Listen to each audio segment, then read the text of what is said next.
Constitutional Hill launches the Transwerke Studios. A creative hub focuses on key areas of foster innovation, economic development, promote creativity, digitisation and knowledge sharing for those in the creative industries. So perhaps to chat further about this, we're going to be joined by Londi Modiko, project manager at Constitution Hill Creative Uprising Hub, who joins us now via video link. Londi, good afternoon and thanks for your time with us here on the SABC at this hour.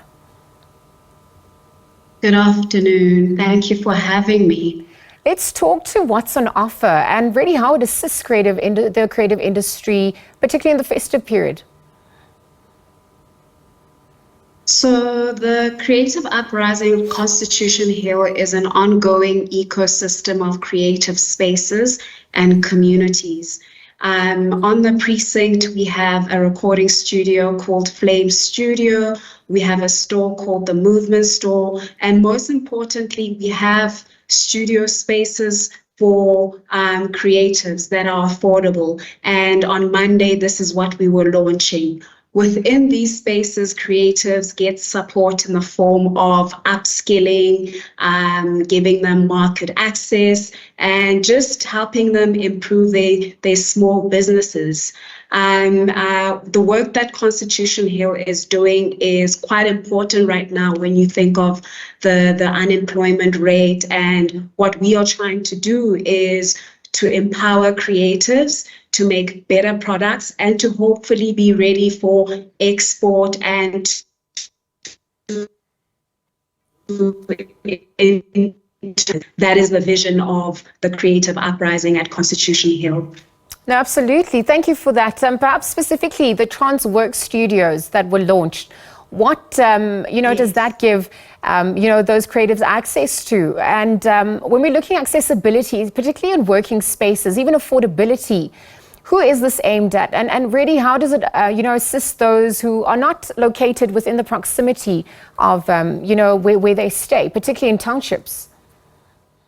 So Transwerke, the other name for it is the Creative Uprising Hub. Hubs are quite a thing all around the world. Hubs are meant to house creatives, and they're meant to have within them infrastructure to support these creatives.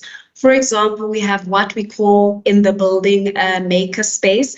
This maker space has various machinery, such as digital printers that the people within the hub that are occupying these spaces can use to make their products. What makes this building interesting is that it's office spaces that these creatives rent for a period of 12 months, and the monthly rentals are very low because they are subsidized. That's what makes this space special. We give support and the rent is affordable. Because I actually also wanted to look at the issue of many creatives being freelancers.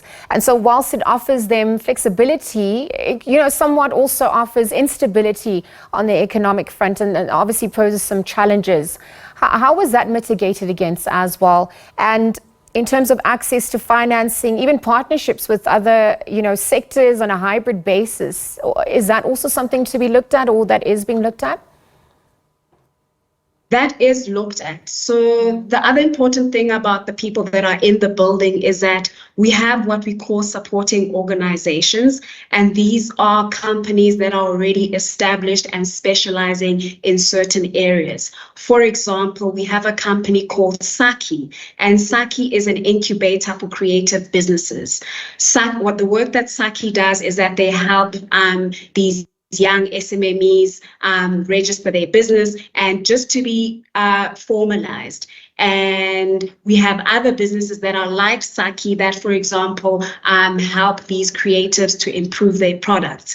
There's a company called Art Aid who runs a program that spans a period of 6 months where they take creatives through training, through mentorship to improve their products. The other thing that I would like to mention is that because the building has limited space, we have what we call the Creative Uprising Network, which is an online platform where creatives in around Joburg can register and then are privy to news that can help improve their work.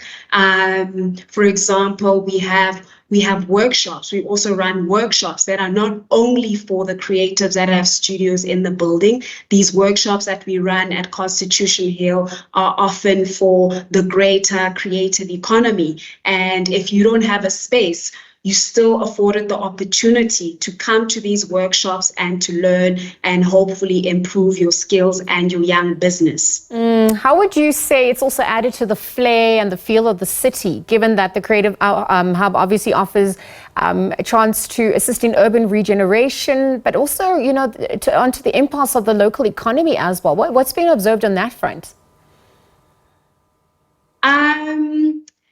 The Creative Hub has really injected a sense of community and a sense of creatives feeling like they are supported. One of the things that we do that are part of our programs is that we have a monthly market. And in this market, we invite creatives to have stalls where they can sell their products. And this market is not limited to the people that have studio spaces at the hub. It's open to the public, and you can just apply for a stall. I do think that the greater creative economy or network in Johannesburg is inspired. And I hope that stakeholders and people who have the power to replicate this model will start doing so.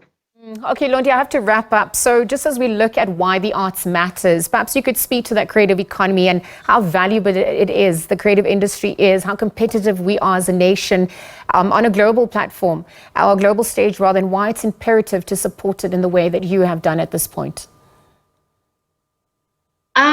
It's imperative to support the creative economy, especially considering the issue of employment in South Africa. I think we all have inherent talents, and I love seeing creatives try to improve and exploit these talents by making product and pursuing their talents. I think that is the importance of creativity right now. It is opening avenues of employment, avenues of revenue, and improving the state of things in South Africa.